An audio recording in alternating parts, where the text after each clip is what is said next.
Olá, bem-vindos à nossa entrevista, onde buscamos como tema uma análise docente-discente sobre os direitos humanos. Em um contexto social marcado por desigualdades, conflitos e constantes transformações, discutir os direitos humanos torna-se cada vez mais essencial, especialmente no campo da educação.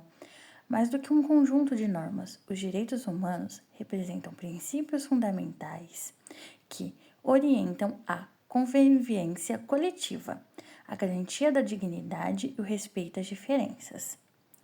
Nesse sentido, a escola e a universidade se configuram como espaços privilegiados para o desenvolvimento de reflexões críticas sobre esses direitos e sua aplicação no cotidiano. Este trabalho propõe uma reflexão sobre os direitos humanos a partir de diferentes olhares no contexto educacional, articulando as perspectivas do meio docente ao discente. Para isso, foram realizadas entrevistas com uma professora atuante na educação de jovens e adultos, EJA, e 2 estudantes universitários, sendo um do curso de letras e outro de psicologia. A proposta das entrevistas foi instigar a construção de um pensamento crítico sobre o que são os direitos humanos, explorando não apenas a dimensão individual, mas também a sua relação com o coletivo.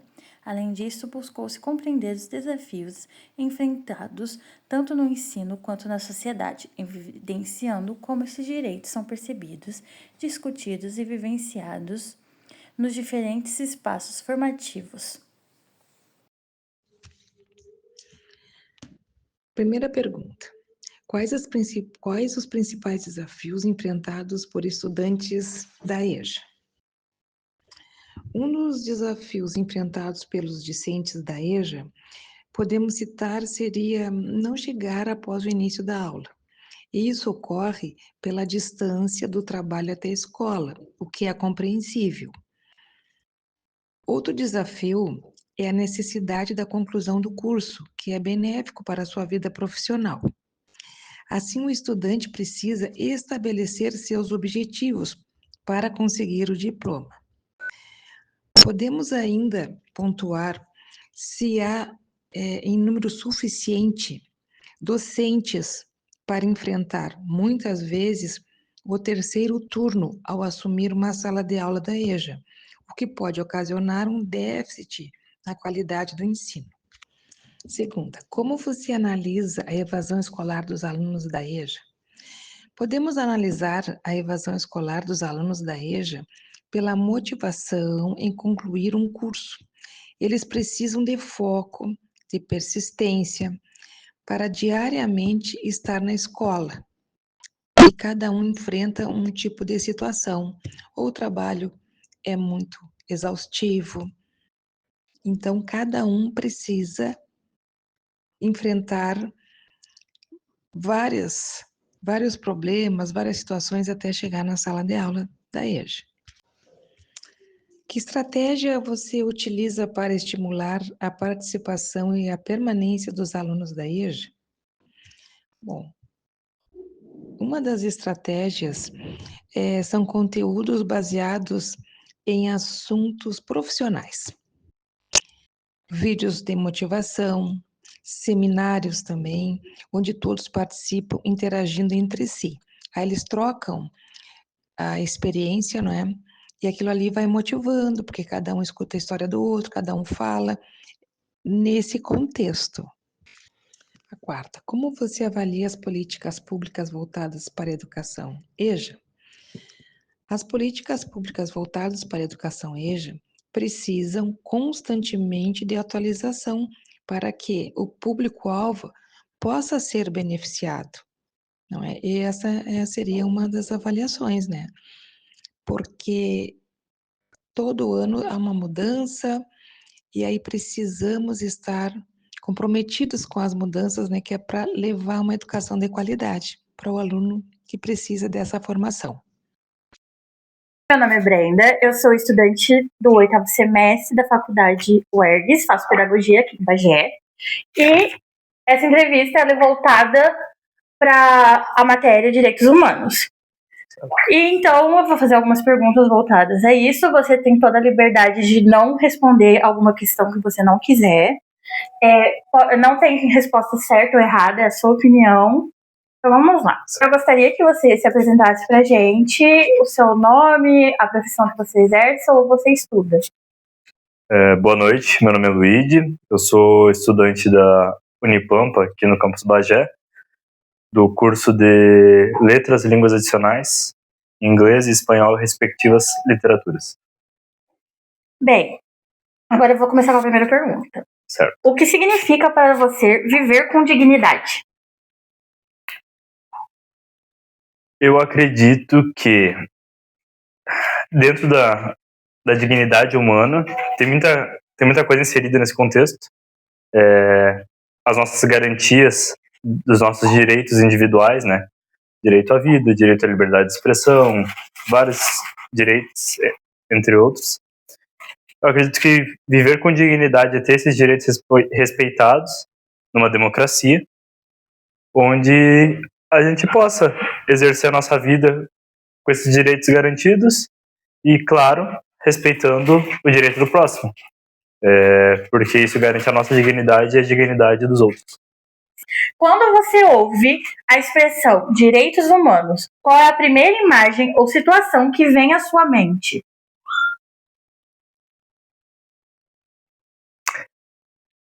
Eu acredito que para essa pergunta, a resposta seja sobre as constituições. A nossa Constituição ou a de outros países, né, que eu já ouvi falar em algumas constituições, alguns direitos que são garantidos em outros lugares.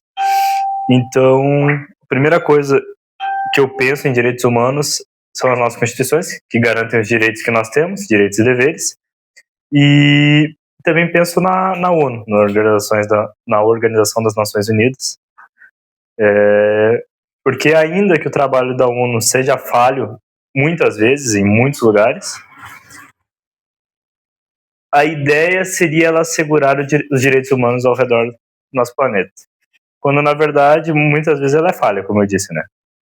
Tivemos diversos capítulos ao longo da história. Mas, ainda assim, ela media conflitos em países em guerra, por exemplo, garantindo que as pessoas tenham o mínimo de dignidade para viver com seus direitos. Direito à vida garantido, direito a se locomover, direito à liberdade de expressão, apesar de que a gente sabe que os direitos humanos não são respeitados hoje em muitos lugares do mundo, muitos lugares. Acredito que seja isso. Então tá, obrigado por responder essa pergunta. Agora a terceira. Você já sentiu que algum direito seu foi desrespeitado? Como você reagiu ou como gostaria de ter reagido? Já senti que um direito meu foi desrespeitado. Foi uma vez que eu sofri um assalto. Então, um dos meus direitos, direito de locomoção, ir e vir, né, em segurança, foi desrespeitado naquele momento. Não foi uma experiência bem ruim, porque não tive reação, né? Foi um assalto à mão armada. E então o direito à segurança naquele momento me foi cessado. Eu não tive acesso. Claro que, conhecendo os problemas que nós temos no Brasil hoje, a gente sabe que é uma realidade. Mas ainda assim, foi uma situação muito ruim. Não desejo para ninguém. E eu acredito que, por parte dos governos estaduais e das polícias, tem se desenvolvido um trabalho bom no sentido de garantir esse direito. Naquele momento, como eu gostaria de ter reagido, né? Eu gostaria de ter feito alguma coisa, mas não tinha o que fazer. Como eu disse, foi um assalto à mão armado, eu fiquei com a arma apontada para mim, então eu e mais um colega que estava comigo. Então não tinha o que fazer, aí eu temi pela minha vida mesmo. E deixei que o ladrão levasse, não tinha como reagir mesmo, não poderia ter reagido diferente. Sim.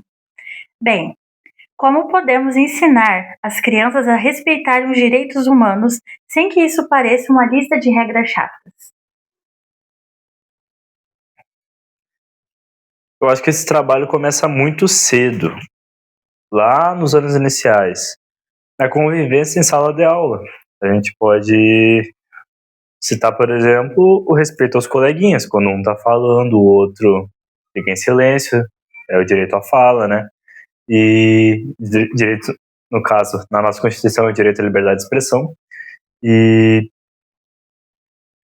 ensinar que a violência não resolve as coisas.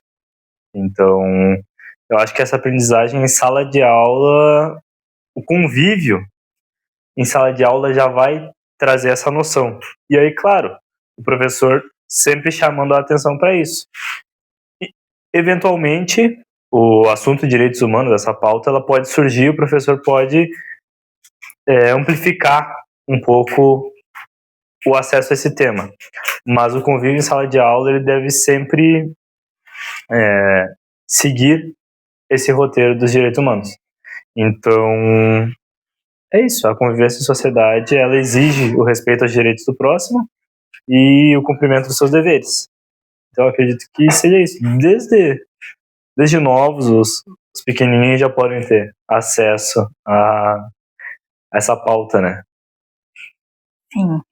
Bem, como a gente estuda pedagogia, a gente trata algumas coisas. Eu posso dizer que, na minha formação, a gente trabalha muito isso nessa questão, porque alguns vêm de situações de vulnerabilidade um pouco maiores, então acaba que a gente tem que criar ciclos de paz. É uma forma de trazer uma calma sem que as crianças sintam que estão sendo punidas, porque às vezes elas só estão reproduzindo uma coisa que elas viram no convívio delas. Sim. Então, eu digo isso que a gente, como se formando como pedagogas, a gente presta muita atenção nisso de como está a convivência da sala, porque senão a gente não consegue nem mesmo executar um plano de aula ou ensinar uma matéria se a sala não tiver com um bom convívio, tiver com muita briga ou muita disputa entre si, porque a gente sabe que muitos seres humanos no mesmo espaço são muitas opiniões e criações diferentes, né? Sim. Nesse ponto entra uma teoria, que é a teoria da educação situada, né? Então, você vai se utilizar do que o aluno já tem de conhecimento sobre o mundo, a situação que ele está situado, e você pode pegar exemplos aqui na cidade mesmo, por exemplo, as calçadas em via pública não estão boas, os alunos já vão ter visto isso. Então, você pode mostrar que ali um direito, por exemplo, de um cadeirante, ele não está sendo respeitado devidamente. Então, utilizando esses exemplos do dia a dia, fica muito mais fácil de ensinar para eles entenderem. Eu acho que aí é uma boa resposta, é utilizar a educação situada, onde os alunos se situam para eles entenderem o que são os direitos humanos. Sim, muito obrigada. Bom, a quinta pergunta é, na sua visão, qual grupo da nossa sociedade hoje mais precisa de atenção para ter seus direitos garantidos?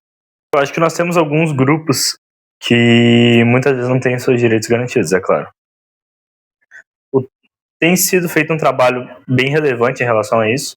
Por exemplo, os grupos da comunidade LGBT, que agora mais recentemente tem um crime de homofobia, por exemplo, que foi instituído, tem crime para homicídio, assim, as pessoas trans, né, que a gente sabe que também é uma taxa grande de homicídio às pessoas trans. Se eu não me engano, nós somos os países que mais matam. E as mulheres, não dá para deixar de falar das mulheres, que o feminicídio está em alta, né? A gente sabe que as taxas de feminicídio estão muito altas. Então, esses grupos, eles estão mais vulneráveis hoje em dia.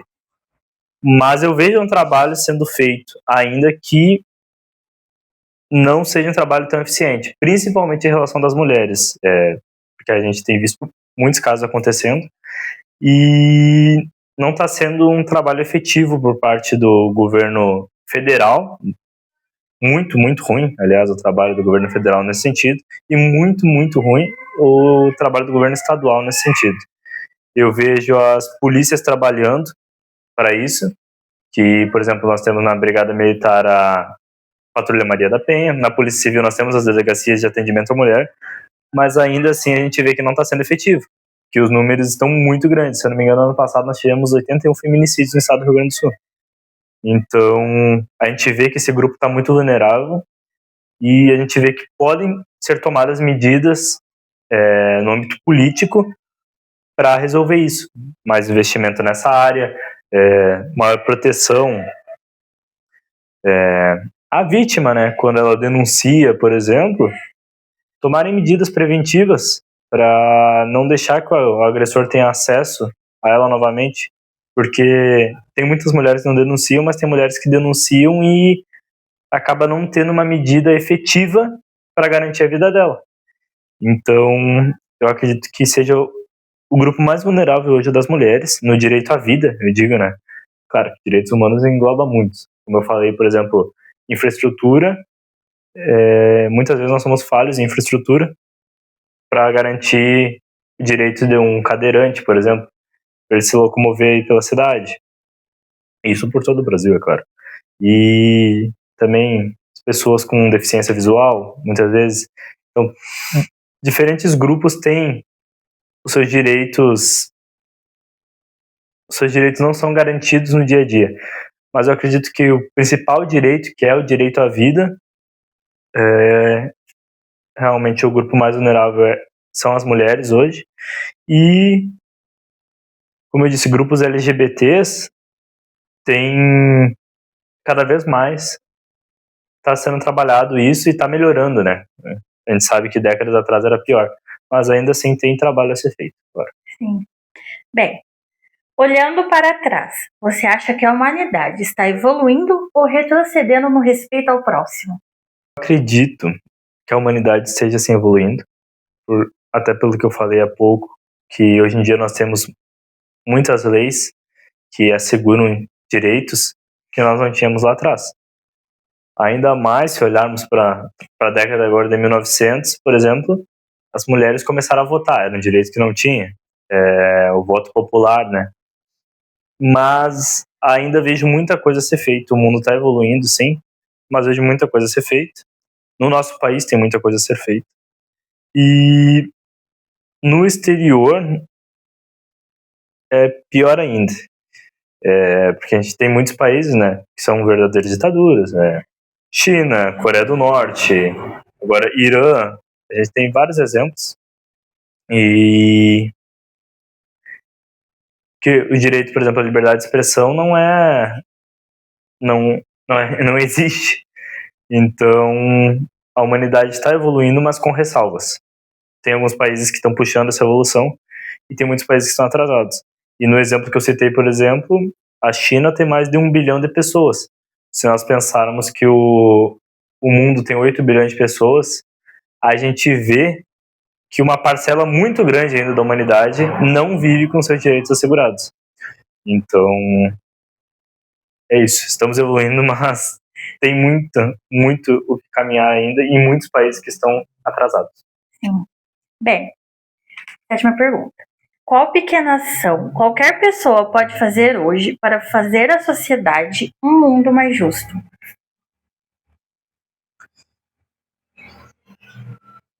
Essa pergunta é muito interessante. Eu penso nisso com bastante frequência. Eu acredito que, infelizmente, hoje é o que acontece na nossa sociedade, nós não temos exatamente isso, um pensamento em sociedade. Muitas vezes as pessoas pensam em benefício próprio e não pensam no benefício da sociedade em si.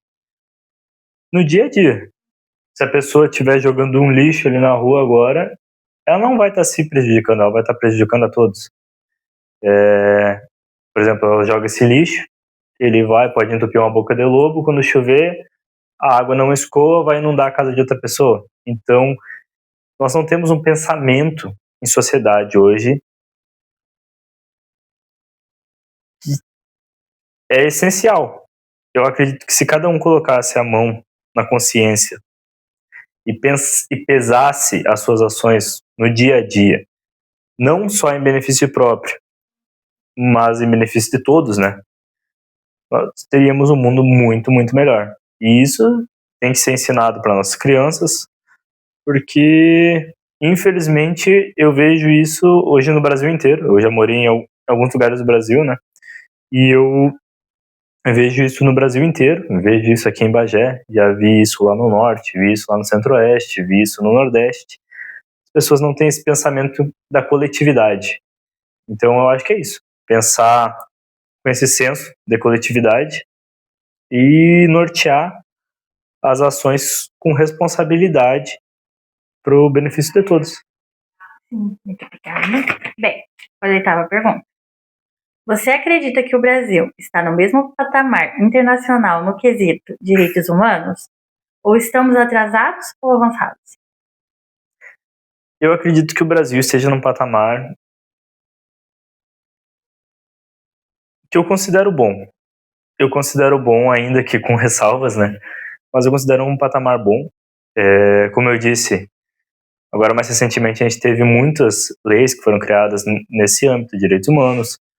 A gente pode citar, por exemplo, eu estava falando aqui da violência contra as mulheres, o caso da Lei Maria da Penha, e o Brasil não tinha uma lei de proteção às mulheres, e a Maria da Penha, quando ela sofria agressão, ela procurou ajuda e não teve ajuda das autoridades. Então ela denunciou o Brasil, ela fez uma denúncia contra o Brasil na Corte Internacional, e o Brasil foi julgado e o Brasil foi punido para criar uma lei de proteção às mulheres.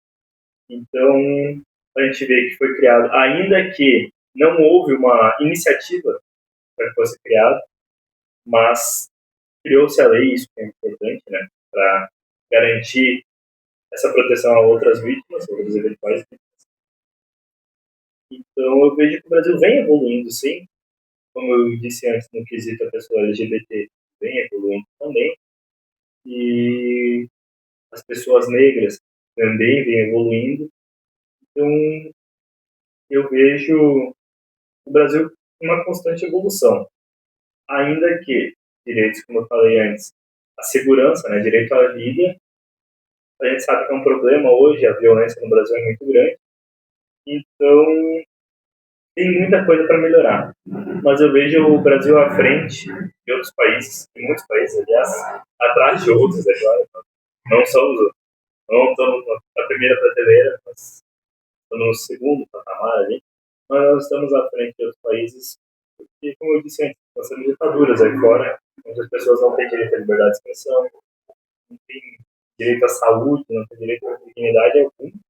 Então eu vejo o Brasil um pouco melhor colocado aí. Não tá nota 10, mas dá para dar uma nota 7. Meio que passou de ano. Isso, uma nota 7. Então tá, próxima pergunta. Em um mundo cada vez mais conectado, você estaria disposto a abrir mão da parte da sua privacidade e do sigilo dos seus dados se isso garantisse a erradicação de crimes graves e ataques terroristas? Onde termina o direito à intimidade e onde começa o dever do Estado de proteger a vida? É uma boa pergunta. Ela exige um pensamento para responder. Eu acredito que o nosso direito à intimidade, o nosso sigilo, né, nossos dados pessoais, etc., é fundamental. Isso é um direito que nos é garantido por lei. Nós temos, por exemplo, agora a Lei Geral de Proteção de Dados, que foi uma lei aprovada nesse ano. Então, acredito que seja um quesito muito importante. Então, não abriria a mão da minha intimidade. E eu ainda penso que abrir mão dessa intimidade não seria suficiente para o governo ter acesso a dados pessoais das pessoas, etc. Não seria suficiente para prevenir essa violência, prevenir ataques terroristas. Eu acredito que os nossos dados pessoais, a nossa intimidade, seja muito importante. É um dos nossos princípios fundamentais.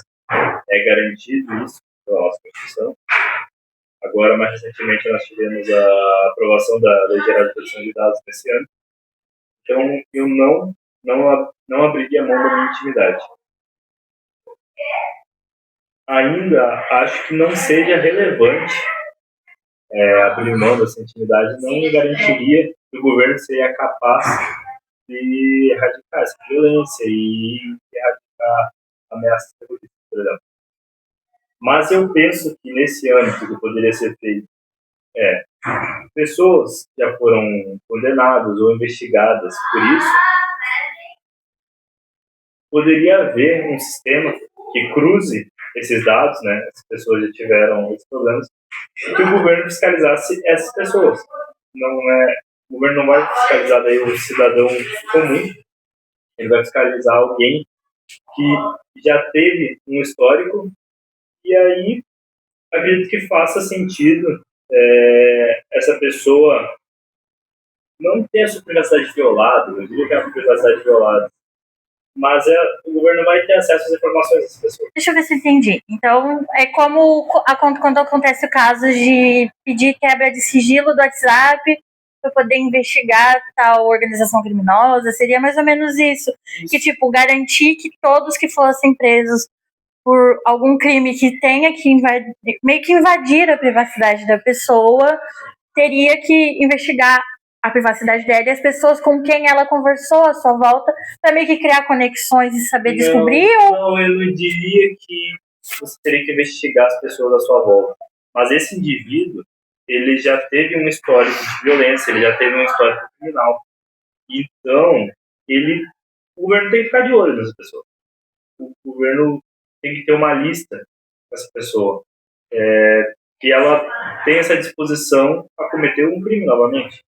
Se, por exemplo, esse cara ele já bateu em uma mulher, por exemplo, nós estávamos falando de homicídio, o governo tem que ficar de olho, porque possivelmente ele pode vir a fazer novamente.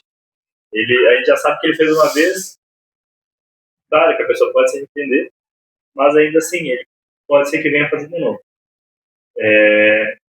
Agora, por exemplo, lá em São Paulo, lançaram as câmeras em estádio, né? Criminosos procurados têm sido presos. Então, pegaram os dados da CNH, que precisava de um banco de dados muito grande de imagens, né? E todo mundo tem CNH, então tinha o rosto do criminoso e o porquê daquele criminoso ser procurado. Cruzaram esses dados e fizeram esse sistema.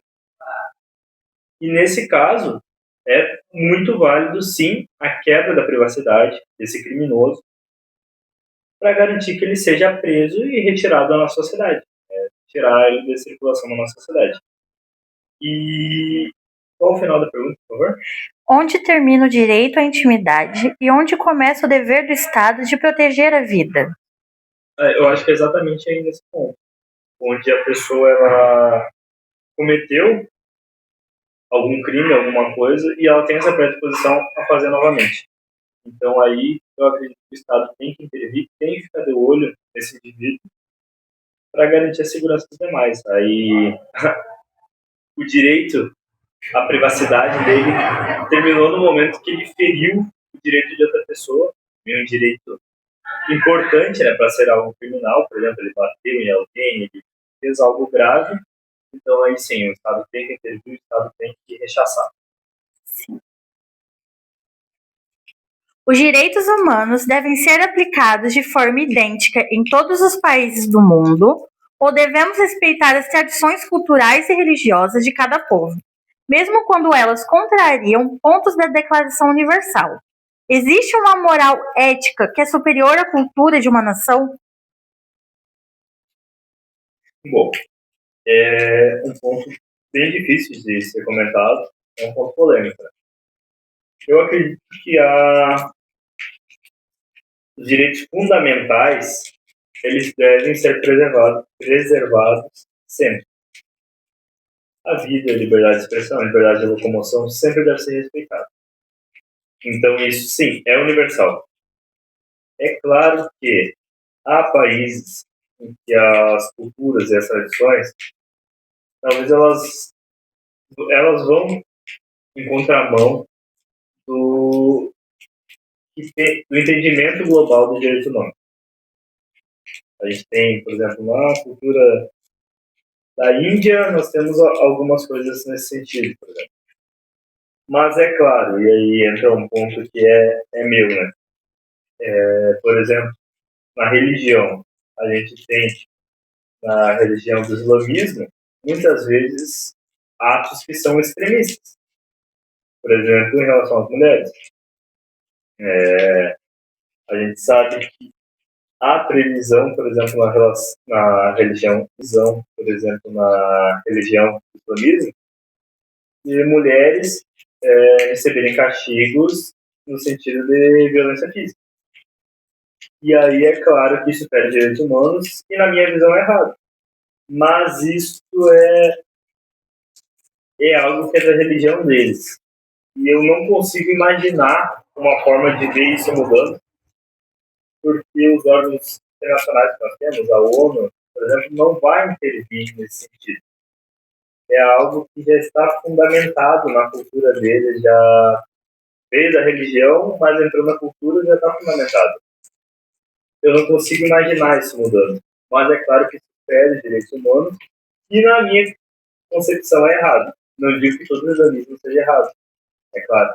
Mas há extremismos dentro dessa religião, por exemplo, assim como nós temos em outras religiões também, que às vezes ferem os direitos. Tem várias religiões. Tem uma religião lá nos Estados Unidos, que agora não me lembro o nome, mas eles são contra a vacina, por exemplo. Eles têm alguma coisa nesse sentido que seja contra a vacina. Então, as crianças nascem, elas não vão ser perguntadas qual a opinião delas. Os pais simplesmente vão definir, não vai tomar vacina. Mas aquilo ali você está colocando a vida da criança em risco. Mas é dos pais, é da cultura, já está enraizado, e eu não vejo isso mudando. Na minha opinião, com certeza está errado, né? Cada indivíduo sabe de si, sabe do seu corpo, sabe o que é melhor para si. Mas, como eu falei, já está enraizado nas culturas, não consigo visualizar isso mudando. Então, é isso. Eu acho que nós temos direitos fundamentais que devem ser respeitados. Há alguns lugares que eles são respeitados, mas é uma situação muito delicada. Não consigo enxergar isso mudando. E não consigo visualizar uma forma de intervenção em relação a isso.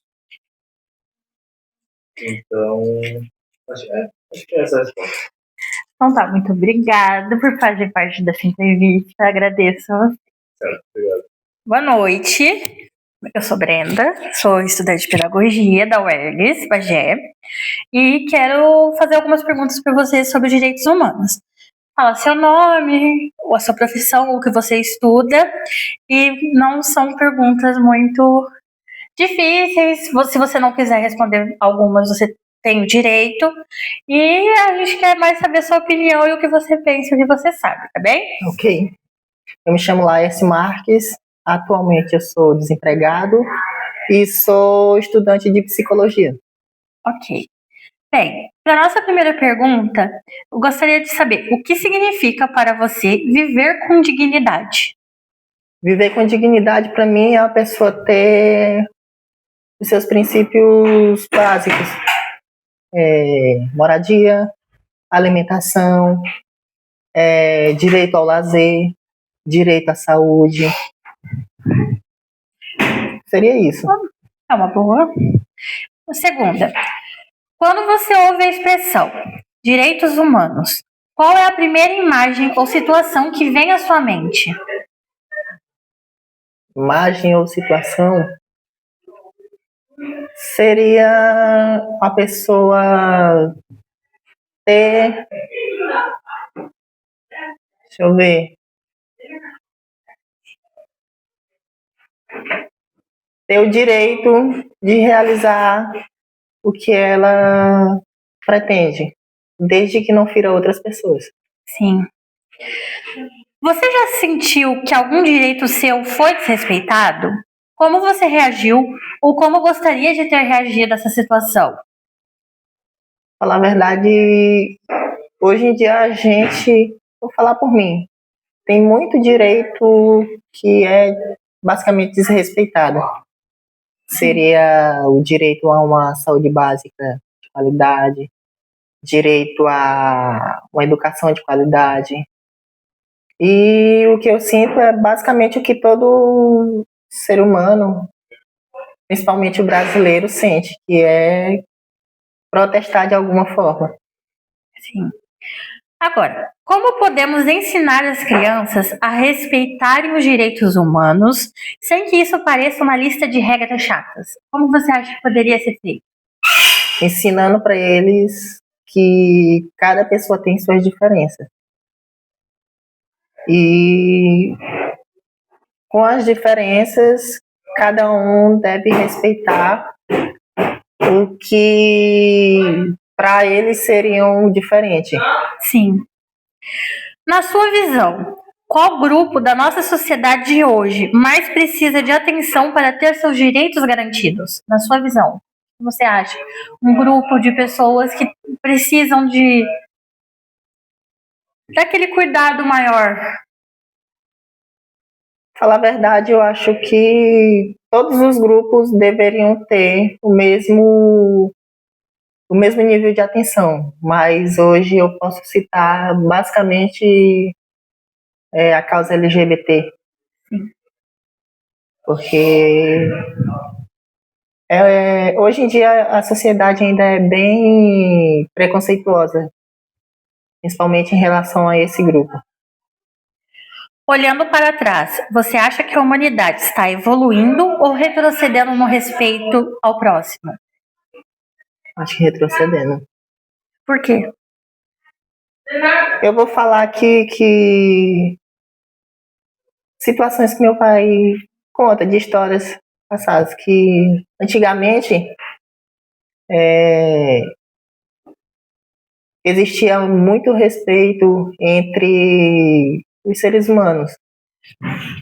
Situações específicas onde crianças respeitavam os adultos, homens entre si se respeitavam, mulheres respeitavam homens principalmente tinham uma certa base de respeito com as mulheres. Tá. Qual pequena ação qualquer pessoa pode fazer hoje para fazer a sociedade um mundo mais justo? Uma pequena ação? É uma pequena ação.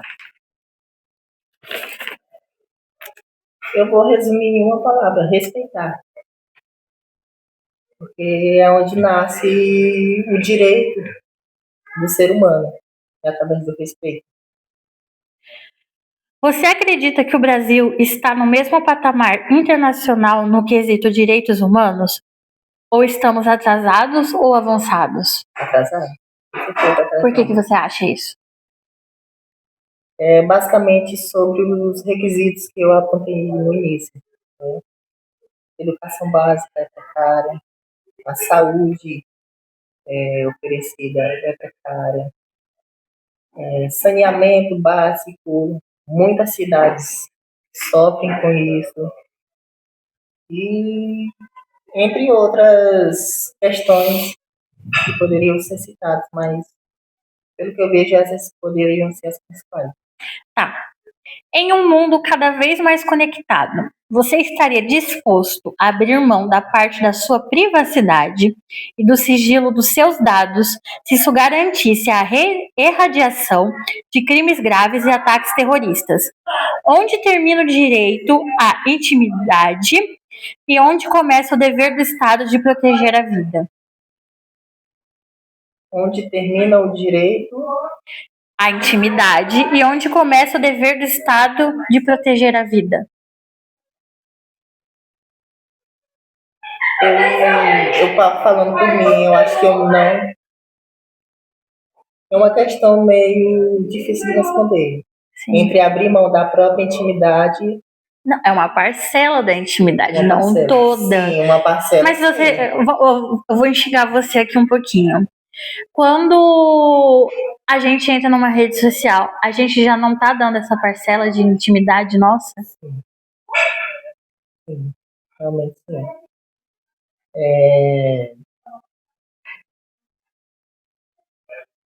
Realmente, para mim, é uma questão, no meu ponto de vista, um pouco difícil de responder. Claro. Porque cada um tem o seu direito à privacidade. Sim. E, vou falar assim, o Estado, ele tem por dever proteger Sim. os indivíduos. Eu poderia dizer custe o que custar, mas isso envolve outras questões mais. Sim. Falando. Vamos lá, última pergunta. Os direitos humanos devem ser aplicados de forma idêntica em todos os países do mundo ou devemos respeitar as tradições culturais e religiosas de cada povo, mesmo quando elas contrariam pontos da Declaração Universal?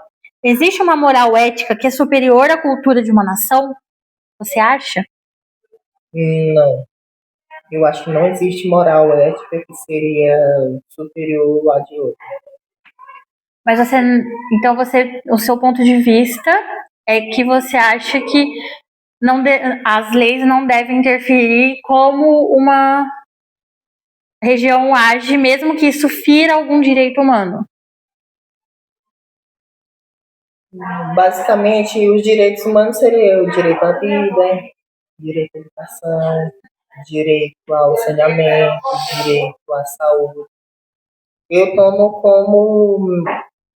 como norte esses direitos. Então, para mim, as nações poderiam padronizar, né? Claro que cada uma tem a sua cultura, tem a sua, como é que posso dizer, peculiaridade. Sim. Cada uma tem o seu ponto de vista. Mas, seguindo esse norte, eu acho que poderia ser, sim, como se fosse uma unificação. Então tá, muito obrigada por participar, agradeço.